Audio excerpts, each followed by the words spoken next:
So this is the big race of the day. Normally the clash of generations, no 3-year-olds this time around, but 3 horses rated in excess of 120. So it's an up-to-grade renewal. The King George VI and Queen Elizabeth Stakes Group 1 contest over 1.5 miles. They're headed by number 1 Calandigan for France, Michael Barcelona for Francis-Henri Graffard, Goliath winner for that stable last year. And Calandigan, a gelding which limited his options last year and means he can't run in the Arc, so this for many of his season could be a very big day. 2 is Continuous, Wayne Lorden. 3, Jan Bruegel, who beat Calandigan in the Coronation Cup. Ryan Moore, Continuous, would likely act as his pacemaker. 4 is Rebels Romance, globe-trotting horse, biggest domestic success at Royal Ascot last time, William Buick. And 5, Kalpana, Oisin Murphy for Andrew Baldy. So big day for Calandigan, big day as well for the man in the saddle, Michael Barcelona, who earlier today spoke to Matt Chapman. So Michael Barcelona is about to ride Calandigan, and Michael, the key with this horse is that he's always come from a long way off the pace. But in the Grand Prix de Saint-Cloud last time, you kind of rode him more like a normal horse, and he won really well. Yeah, but I think Epsom as well. I break well enough to be able to get a good position. I get bumped a little bit, so for the first time he broke well. I could not go forward with him. But the last time he broke nicely. We went a nice gallop, and he showed his quality. Can he be a bit sort of dodgy at the start then? Sometimes he breaks, sometimes he doesn't? Well, in the past, yeah, he used to be always very slow away. He used to be slow away as well in Dubai. But the last 2 times he broke a bit better, so we're not going to rush him, but if he breaks well, we're not going to take him back. Do you feel he is an absolute top-notcher talent-wise? Just ability. I know he's done really well, so it's a fairly obvious answer, but you've ridden some really, really good horses. Ability-wise, is he right up there? Yeah, I think so. To be honest, just Epsom is something completely different for him. The ground was soft as well, but he ran 2 times in Ascot, and he ran twice very, very well. So now we expect a huge run for him again. Wish you all the best. Good luck. Thank you. So, to Epsom, Jason, was he outmanoeuvred that day by Ballydoyle tactics? And secondly, was I unfair that day? Because you remember I questioned Calandigan's attitude. Well, I think that he doesn't really handle the track that well. But look, he's coming through, Ed, with what looks like a winning challenge about now.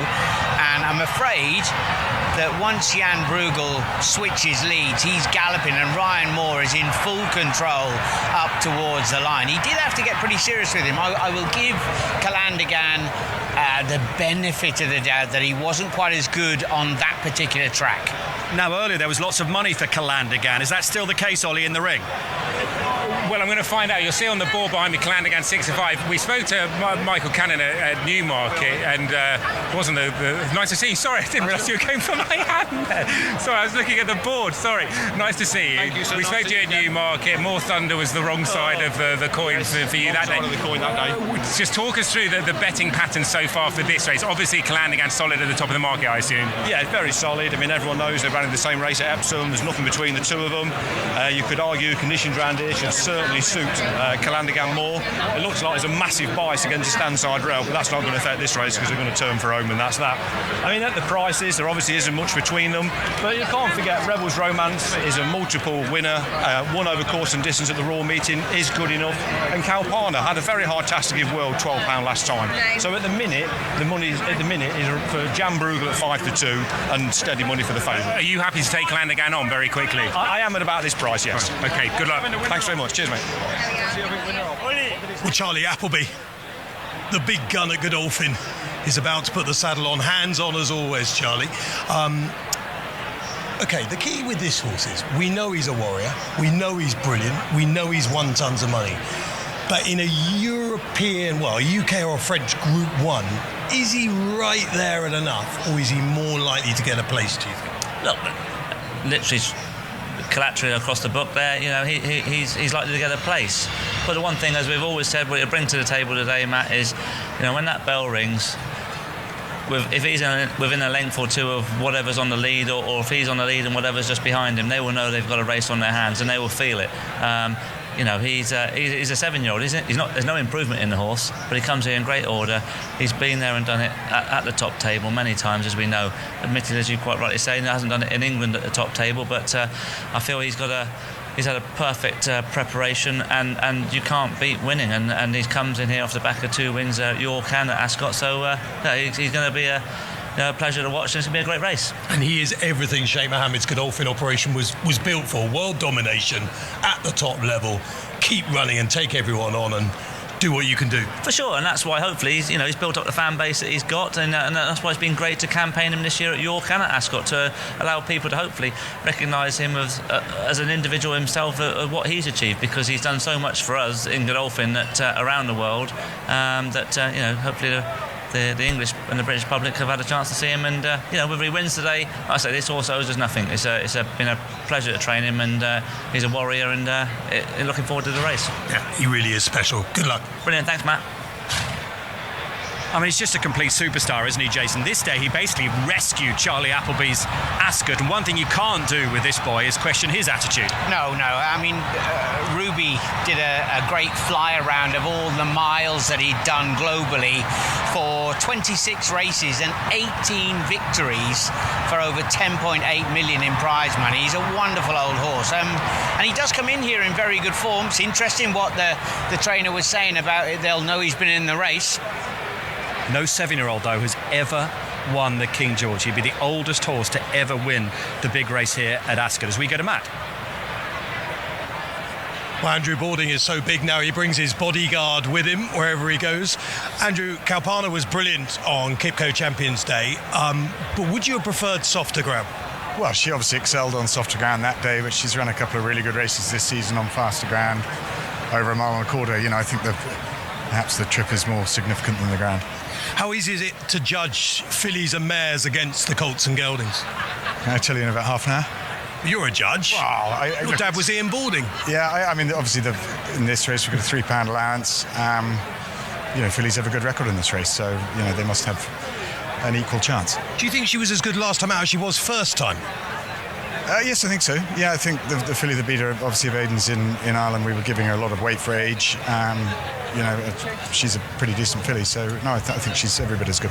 Wish you all the best. Good luck. Thank you. And here she is. She's a cracker, is Kalpana. Last time we saw her, second in the Pretty Polly at the Curragh, going down to World this day, Jason, who we see next week, Doris Goodwood. I've got 2 worries about her. One, I just sense everything's geared towards the Arc. He's training back from that in October, and would she prefer rain? Would she prefer softer ground? I think that's a valid point about the ground conditions. We were expecting it to be a little bit softer today, but a huge run over in the Pretty Polly, given a massive amount of weight away, in that particular contest. And here she comes into the paddock, where the Juddmonte silks carried by Dancing Brave and enabled to success in this race, and she'll meet up with Francesca. Yes, I will have a look at Kalpana just in a moment, but we've only got 5 runners, so we've got a little bit of time to have a good look at all the runners in this field. Now, this horse, number 2, Continuous, is high class in himself, having been a previous St Ledger winner. However, his price would indicate that he is most likely to be employed in pace-making duties here today, which he's done a little bit in the past as well, albeit somewhat a little bit reluctantly. So we'll see how well he breaks and what kind of speed he sets. Trader Aidan O'Brien has said he doesn't have to lead, which could be interesting, but this is the stablemate. This is Jan Bruegel. Got those cheek pieces on for the very first time, which is interesting because he's a horse that's only been beaten once in his career. That was on his seasonal reappearance at the Curragh. Had excuses, you could say. He wasn't really wound up for it that day, but he was very, very good in the Coronations Cup at Epsom. Now, what you're all probably thinking is he is very warm. He is sweaty. You can tell that it's literally dripping off the bottom of his stomach. However, this is something that we're quite used to with him. I remember noting it at Epsom and thinking, oh, that's a negative. But he came out and won impressively that day. So it's not something that you would necessarily give as a big red flag for him. Now, Kalpana, here she is. She's the only filly in the field. And I've got to say, if she didn't have her number cloth, I wouldn't necessarily have picked it, because she's a big, strong girl. She's got a lot of muscle tone to her. She's got a good deep girth. She's got that lovely feminine head, however, but she's not kind of slight and dainty like you might have expected.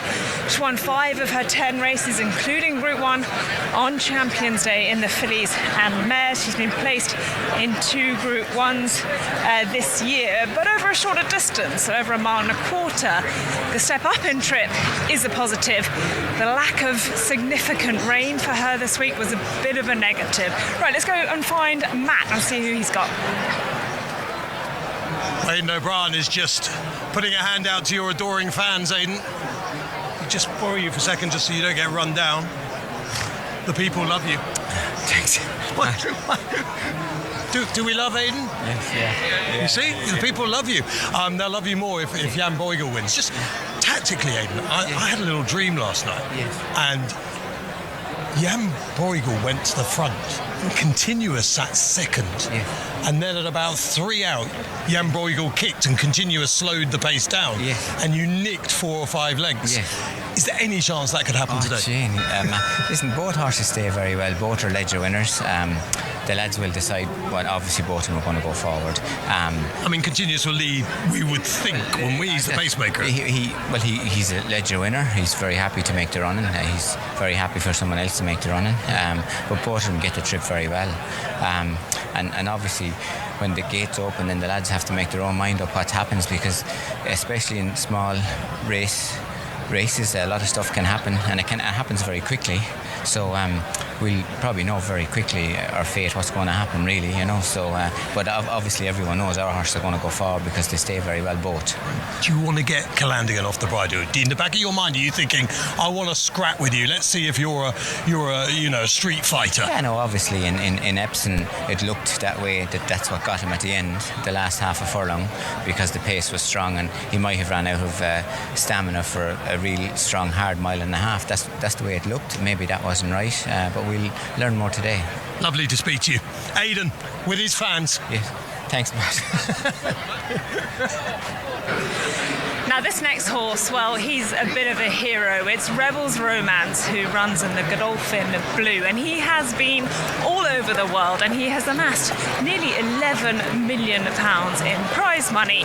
He was known as a bit of a globetrotter, but then he came back to win at the Royal Meeting and did it impressively. So really good to see him winning on home soil like that. And now he is running in this race for, I think, the second time. He was third in it last year, and could you say now at the age of 7 that he's better? Personally, I could pick a little bit of a hole in the level of the form of the race that he won at the Royal Meeting. However, you can't question his tenacity and his will to win, and he always looks an absolute picture. I mean, compare what you're seeing here to what you saw with Jan Bruegel. This is the kind of sign you want. Look at that lovely shine on his coat. He's really keeping his condition well. He is just a bit of a beauty. And now let's have a look by way of comparison to number 1. This is Calandigan, very different type, much smaller, much leaner, much kind of lighter on his feet. He's only a 4-year-old, so he hasn't had the extent of the time that Rebel's Romance has to really furnish out, but I imagine he'd always stay a little bit like this. And he had those 4 Group 1 seconds to his name, and we were starting to question his attitude, you could say, but he very much put that to bed in France last time out. Now he is dancing around, he's bobbing his head up and down. Mikel Barcelona is just hopping on board, but I think the tactics are going to be really interesting here. Smaller field will help, he can sit a little bit closer to the pace. Jan Bruegel, I think, got first run on him at Epsom, and I quite fancy his chances of turning the tables here. It's certainly suggesting that Calandigan can reverse the form with Jan Bruegel. Earlier in the week, there was 7-4 each of 2. Calandigan has been even money, 11-10 exchanges, currently 2.16. Jan Bruegel as big as 5-2 exchanges, 3.8. Rebel's Romance was a similar price to Kalpana a little while ago, but Kalpana's edged out to 7-1, and you can get 8.8 on the exchanges, and Continuous 50-1 from 80-1 at one stage, although still 90 on the the exchanges. So runners heading out onto the course for the King George VI and Queen Elizabeth Stakes. And now the crowd can get up close with these horses. As I said earlier, this guy, Rebels Romance, just about the most popular horse in training. He's at the front of the parade in the Godolphin Blue, triumphant in this race 5 times. Third last year, Opera House came back and won it in 1993, having come third the year before. Then the Aga Khan's colours, successful with Shergar, Alam Shah and Azamor, carried by Landigan. Second in the Coronation Cup. Can he get revenge? Continuous will be an important part of the puzzle. Will he go forward? Might he sit second behind Jan Bruegel, the 2023 St Leger winner, Wayne Lorden, the Derby winner, on board? And then Jan Bruegel, for owners who've won 6 King George VI and Queen Elizabeth Stakes, looking to do what Daylami did, do the Coronation Cup double, though in history it seems the horse beaten in the Coronation Cup comes and wins it. It's been done before by Doyen, Swain and Piledriver did it a couple of years ago as well. 8 fillies have won the King George. Kalpana bids to become the 9th. Won her Group 1 on Champions Day here at Ascot. Second in the Poly last time. Oisin Murphy and Andrew Balding are looking for their first King George. Aidan O'Brien, every bit of attention to detail. He's having a word there with Ryan Moore, and he talked about the tactics. He said we'll learn our fate early. Jason, the simple fact is, with Calandigan the hot favourite, they are going to want to test the stamina. Surely they will not want this to be a test of speed. And the most important factor of that, Ed, is if you've got a front runner, they need to drag the field along. You can be, getting you up out of your comfort zone is ideal, but you can't go too quick early. We saw what happened at the Royal Meeting. So they really just need to make sure that it's a good, solid, even tempo for all, and that will find out who the best is. Royal Meeting and this race last year, really, as well. Calandigan arriving down at the start. There for us on a big day like this is Mick Fitzgerald. I am, and I am really excited because this is a race with such a rich history. We might have a small field, but we're not short of strength in here. Rebels Romance really does look the part down here at the start. Calandigan just got a little bit warm, so I'll just keep an eye on that. Mikel Barcelona has actually let him go past the start. He's quite a long way down, so I think he's just playing the waiting game. He's taking his time. And Jan Bruegel's a little bit warm as well, but he's a Galileo. Graham Cunningham asked me this week, actually, he's got to be just about, there he is, the best Galileo left, isn't he? Well, he's a full brother to Sovereign, who was an Irish Derby winner. He's related to plenty. And look, he only managed to get beaten on one occasion. That was on his return race at the Curragh this season. And Aidan notably has them undercooked for that reappearance. All his other wins, bar his maiden win, Francesca, been by a small margin. 4 times by a neck, once by half a length, and his maiden by 8 lengths. He was just the best in that race. Yeah, it's interesting that they've gone for the cheap pieces today, isn't it? For the first time for a horse that has shown to be so consistent. The sweating thing, yes, it is a bit synonymous with the progeny of Galileo, and we know that he does do that. All I know, though, Jason, you remember from the days working for my dad, when I worked for my dad, if we had a horse that sweated like that before a race, you almost put a line through and go, absolutely no chance. But seemingly, it doesn't bother him. I mean, the pick of them on looks is 100% Rebels Romance, and he's so lovely and relaxed. Calandigan, there's not a huge amount of him, but we know that he is talented. That man's won 2 King Georges, Conduit and Highland Reel. Aidan's won 4. And look, he's taking a tight hold of Pat Keating here before he lets go of Jan Bruegel. Aidan's won 4 of these. The latest was in 2016 with Highland Reel. He's had 20 runners since, and he's had 3 favourites beaten, which by his high standards would probably not match up as well as you might expect for a race of this nature at this distance. You'd think he would have a very strong hand in these kind of races. And remember, after Epsom, Aidan said, it's a real shame that Jan Bruegel didn't run in the Melbourne Cup, because he would have been a certainty. He was not allowed to run in the Melbourne Cup because he had bet scans beforehand, and there was a bit of shadowing that came up on the X-rays, and he was taken out of the race, which it just does hang as a bit of a it does, bit of a but thought in the back of my mind. He's a St Leger winner. He dropped back down to 10 furlongs on his return. He stepped up to the 1.5 miles. He's gone and won yet again. He's only had a defeat on one occasion. He still has a little bit of wriggle room to climb even higher. I mean, we know he's got agility, speed, spirit. He has what's required. Loading process starts, Mick. It's really interesting. Calandigan, Mikel Barcelona was keen to try him without a blind, nobody to touch him, let him walk in. They were very, very keen on that, and it went perfectly. Betting at the bottom of your screen, 11 to 10, the favourite. Kalpana's the weak one, really. She's out to 15 to 2. Continuous about to go forward. What will the tactics be? Will he go forward? Or might Jan Bruegel take the initiative himself? I think excellence is a habit, and we have got the teams here, haven't we, who are at the top end of our sport. We want a real strong end-to-end gallop head, and I'm sure Continuous is going to set that thing up nicely for us. One to come forward, that's Jan Bruegel. All yours, Richard. King George VI and Queen Elizabeth II stakes 25. And they're off and racing. And away, Continuous is pushed into the bridle but grabs hold. Jan Bruegel moves up with him. Rebels Romance, Kalpana and Calandigan towards the rear. Now Continuous is under hefty restraint here, and Jan Bruegel looks as if he's going to lead his stable companion, with Continuous holding station outside and these two trying to control the pace. In third is Rebels Romance. On the outside is Kalpana, and Calandigan now finds himself as far away from the front Aidan O'Brien pair as he can be in terms of track position, but he is only giving them 3-length start. So Jan Bruegel and Ryan Moore lead.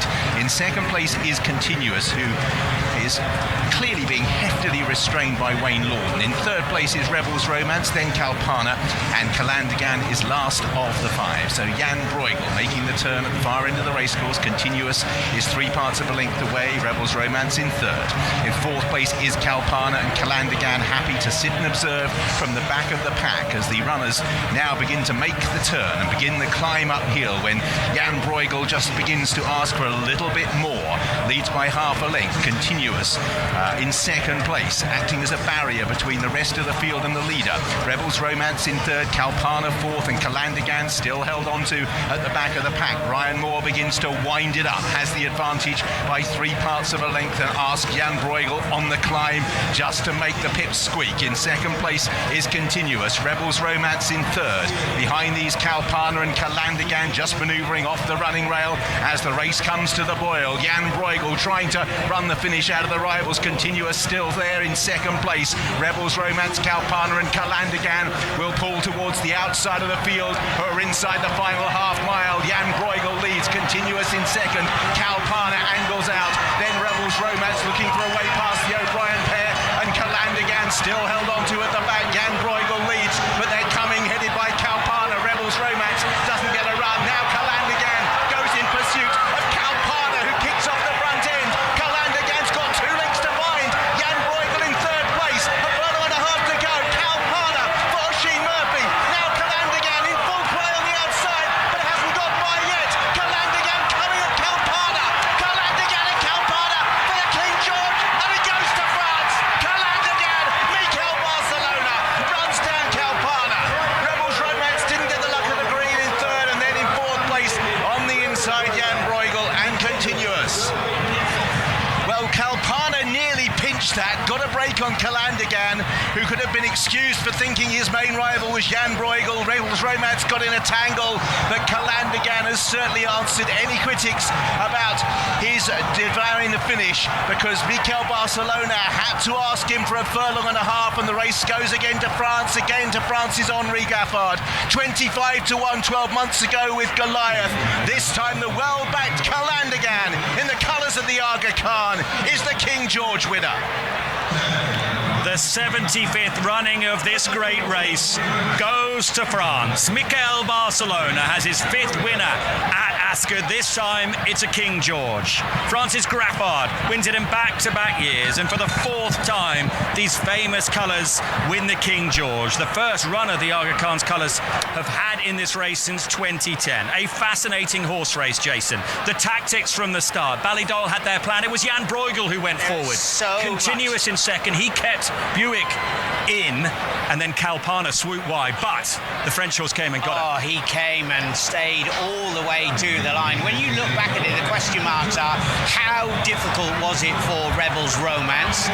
Did Kalpana kick early and set it up in the end for the eventual winner Calandigan to come through, or was it a good ride by all?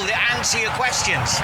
But at this point, Jason, you and I were shouting at the various players on the screen because you thought Kalpana might keep going and hold on, and she's run an absolutely massive race. She's done so well, sticking her nose out there, but we thought, oh, okay, Calandigan, off you go and prove that you really want it. And he did. He duly delivered. He lowered the head, he stretched out, he went off in pursuit of her, drew up level beside her and went past. Interesting race tactically, with Jan Bruegel making the running continuous, just sat on his outside. Rebel's Romance was seemingly quite inconvenienced, but it was fairly plain sailing for Mikel Barcelona. Let's hear from him. Yeah, delighted Mikel Barcelona as well. Mikel, he's had to show a good attitude there. Yeah, we know his quality today. The ground was quicker, and he's one of these top class horses. Yeah. Sure. Just talk us through it tactically. How surprised were you to see Ryan Moore make the running on Jan Bruegel? I didn't expect that one. But actually, once I saw Continuous was holding beside him, Rebel Romance boxing, I knew, like, I was happy where I was because I knew William was going to make his gap, or Ocean will have to go around. So I was just waiting for what's going to happen. And when I saw Ocean making the move, I just followed. Did you always think you had that move covered? Yeah. Once I was following him, I had a little flat spot. At the same time, we kind of length the race in the hills, which is not often for a French horse. So no, delighted. Back-to-back wins in the race for the trainer. For you to win the King George in these colours, what does it mean to you? Well, it's been a lot. It's this kind of races you want to win, and I was very young when I won the Derby, and this one here is very special. Well done. Thank you. And well done to Jeremy there, leading out the winner.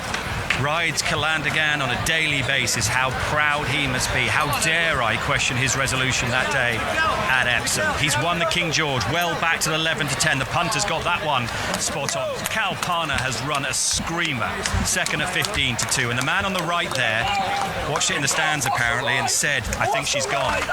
But his charge came and reeled her in. He joins an elite band of trainers to win King George's back to back. Goliath and now Calandigan. He joins Aidan O'Brien, Sir Michael Stout and John Gosden.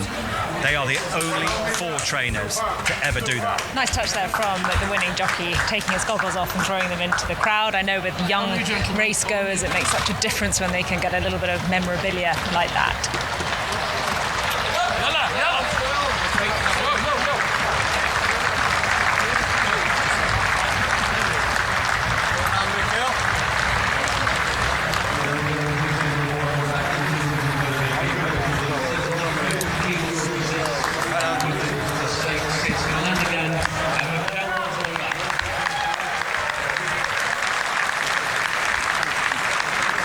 Also did well there because Jeremy was heading the wrong way. What a great response when he said, I could see William was in trouble on the inside, and I knew that Oshin would have to go around continuous. So he was just waiting for one of the jockeys to play their cards before he had to go. Where do you stand on tactics like that? Is that really clever, the way they use continuous, keeping Buick in, or do you not like it? Well, no, but he's a St. Ledger winner who's won over £1 million in prize money, so he's gone and sat with his stablemate. They wanted to make the run in. They've tried something different with Jan Bruegel, and it hasn't worked. I've got to must say, after Epsom, I think a few of us were guilty for questioning this horse's resolution. But I watched the race back again, and he came from quite a way behind Jan Bruegel. And when you think about the undulations of the course, the winner that day was able to get almost first run on him, and then Calandigan was always chasing him home, and he only went down by half a length, and off the back of having finished second in 3 previous Group 1s, it didn't look that good, but I think he's definitely put all that lots of times he'd been second in Group 1s prior to getting his nose in front last time, and then again today. I think the small field as well has helped him, hasn't it? Possibly. Because if he's a bit slow away, if there's 10 runners or something, like in the Jub 1 International where he absolutely flew home, it is harder to make it up, but today, small field, decent tempo, and it all worked out. Well, Francis-Henri Graffard has done what many call the master European trainer never did. Well, he hasn't done yet anyway. Farb only won 1 King George. You've won 2 in a row, Francis-Henri. You are the new kid on the block, and this will have given you huge satisfaction. Yes, I'm so pleased for this horse, especially talking to you, Matt, because he said to me, why you don't put blinkers on him? Oh, hold on, I didn't geld him. Okay, no, fair enough. It's a fantastic race. The plan, the tactics during the race, I was not expecting this. When I see Continuous going very steady, and so it was all different again. When the filly kicked on for home, my horse was still traveling good, but I was hoping he was going to catch her at the end, and he lengthened so strongly. This horse, he's a very good horse. Give me your reaction when Kalpana kicked and she showed a real turn of speed. How did your heart feel right then? I was not shouting. Nemoni was starting to shout already, but I was really patient. I wanted to see my horse getting into his rhythm and lengthening and taking his very strong stride. And then when I saw him really coming, then I started to shout and help him a little bit up to the wire. But he won nicely again today. He's a very good horse. He won 2 in a row now, Group 1. He loads with no hood on. He's getting there. And Michael knows him very well. He has a lot of confidence in the horse. You saw the ride he gave him with a lot of confidence, and we won. So I'm so happy. Can you take us back to the day he was gelded and the reason that the team felt that was necessary? Well, as a 2-year-old, he was very difficult in the morning, and I had him first time out at Deauville. He didn't want to load. Second start, he dropped the jockeys on the way to the stalls. Really, we struggled I teach him to load with starters at Deauville for 4 days. We struggled to load him, and he showed a lot of characters during the race. He was beaten. He was third. I didn't have much choice, really. And I prefer to have a very good gelding than a bad colt. The 5th time the Aga Khan has well won the race in those famous colours. The most famous, of course, Shergar 1981. You 2 King Georges in a row, last time by Stout in 2009-10. You've won 1 more King George than Farb. Graffard, you are the new French kid on the block. Congratulations. No, I'm lucky to have a very good team, and just accept it, Francois. Well done. Thank you. And well done to him, and well done to Mikel Barcelona, who gave the winner a cracker. Would I be being harsh if I say a race with only 5 horses and jockeys in it, 4 of them, Jason, as we go back to the start, might like another go? Maybe 2 would like another go. I don't know about 4. We're the full 4 are. Well, Will Buick had a nightmare. What do you trapped say? on the rails. Sheen Murphy might leave it later, and the Ballydoyle tactics backfired, didn't they? Well, it was quite clear as they set off down the back that they were going to take Continuous back, and Ryan was going to have it all his own way up on the front end. Yes, which was an interesting way to play it, because Continuous was away decently, and he was very much in the hands of Wayne Lorden there, so he could have gone forward, but this was very much a deliberate move. Jan Bruegel at this point looked quite happy. Ears pricked, nice big long stride, but then for a few moments he did kind of come on and off the bridle, and then coming into the straight he kind of swung off a true line, and then the writing was on the wall quite early with him. The horse to watch is Rebel's Romance in the blue there, who's slightly in the pocket, and so I suppose that they weren't expecting Jan Bruegel not to run a particularly good race, and had he kicked, then he would have been able to get out, even if Continuous was coming back on his lap. Kalpana, I think, was in a decent place. I mean, maybe with the benefit of hindsight, you could say Met went a fraction early, but on the flip side, you say she ran a huge race. Also on that, isn't Jan Bruegel, isn't he going to take you to where you need to be? That's the thing that William will be thinking now. Surely he's going to take me to where I need to be. Yeah. Continuous will drop away, but it didn't happen. And those two horses who are making the run in and sitting second have finished comfortably last and last but one. Yes. I mean, Continuous we were never expecting to really feature in the finish, were we? I mean, I suppose the question, which probably is what Ed was alluding to, is what are they trying to do here by having Continuous sitting behind Jan Bruegel or on his girth, just to his outside, a horse that's, 100 to 1, being used as a pacemaker in previous starts? Is it a deliberate attempt to inconvenience something behind? Not necessarily Rebels Romance. They didn't know who was going to land behind them, but it hasn't really played out well for that team. Here's the point, right? Alsheen says, go on, the taps are turned on, I can go, and that has helped the eventual winner draft his way in. There's nowhere to go, no room at the inn for William down on the inside. He's waiting for it. Jan Bruegel runs around a bit, doesn't he? He thought go out, then go in, and then the horse in front of him is not keeping a straight line. No, I know. Well, look, the gap wasn't absolutely immediate, and if anything, Continuous has come out and opened up that gap a little bit later on. So he's had from probably a furlong and 3/4 to go and run down the front two, and he runs a good race. Yeah. Look, he would want another go. He's going to finish a little bit closer. It's well open to argument how close he actually would have finished. Kalpana, I don't know. Maybe when he's watched it back a few times, he might think I'd gone and committed and I was going to win, and maybe he'll think that we've committed and set it up a little bit, but she's run a huge race. Maybe he was just beaten by a better horse on the day. Maybe. She's run a big race. She's short. She's now the favourite to win the Arc. She could still win the Arc, Kalpana. I think they'll be thrilled with her as we see Her Majesty Queen Camilla about to give the prize to the Aga Khan team. Princess Zara, I'm sure, is watching somewhere, will be very, very proud. How her father would have just loved this. A race he won in 1981 with Shergar, won it with Alam Shah, won it with Azamor. They've won it again. And here come Pat Downs and the Aga Khan team. So Francis Brooke on the far side there. His Majesty's representative and chairman here, and there's that trophy, that famous trophy that was on display that Pat will lift.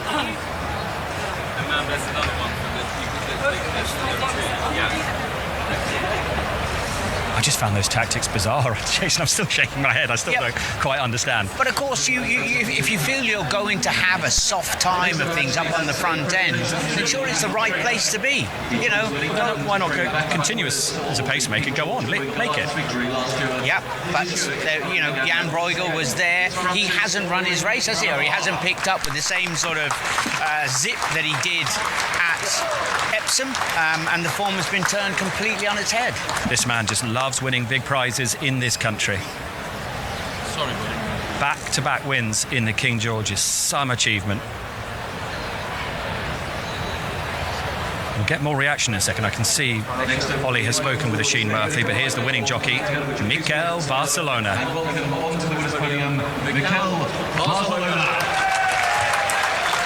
It's a big Gallup cheer, yeah? I like him. To think he'd only had 4 winners at this racecourse prior to today. He's now won the King George and 2 Group 1s now for Calandigan. What about our runner-up? Oisin Murphy's ridden a really good race on Kalpana, who's run a blinder. What's your take on it? Steady pace. It turned into a bit of a dash. I tried to get going.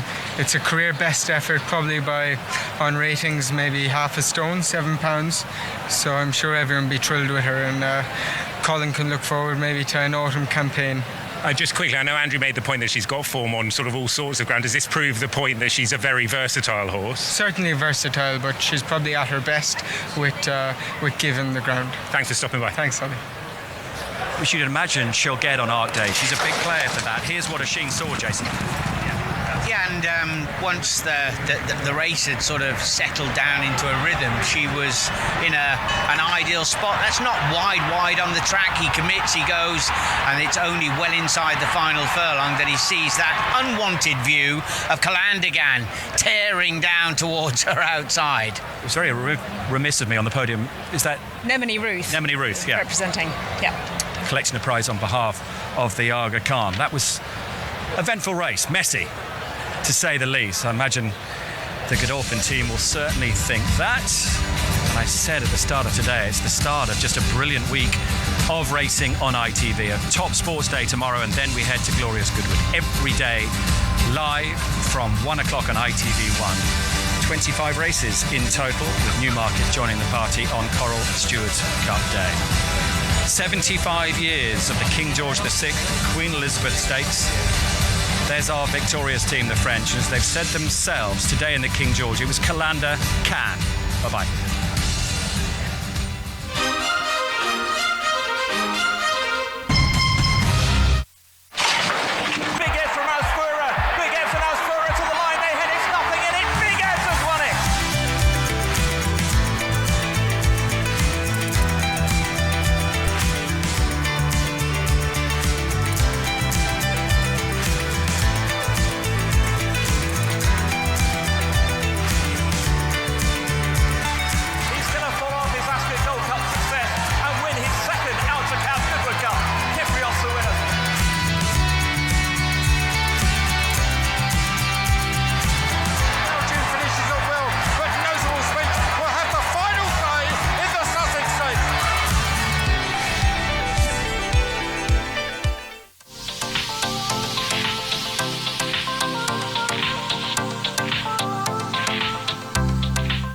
Five straight days of glorious racing from Goodwood is just around the corner.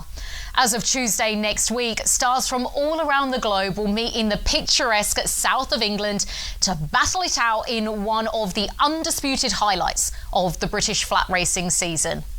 Stars that include the likes of current highest rated 3-year-old in training, Field of Gold, who headlines the Sussex Stakes. Epsom Oaks runner-up Well represents Ballydoyle in the Nassau Stakes, and Australia's very own jet setter, Asphora, who flies the flag in the King George Stakes. Superb racing from the Sussex Downs is action you don't want to miss. So pour yourself a glass of champagne, grab a punnet of strawberries, and catch all the action here, live on Sky Racing. Chances are you're about to lose. For free and confidential support, call the number on the screen or visit the website.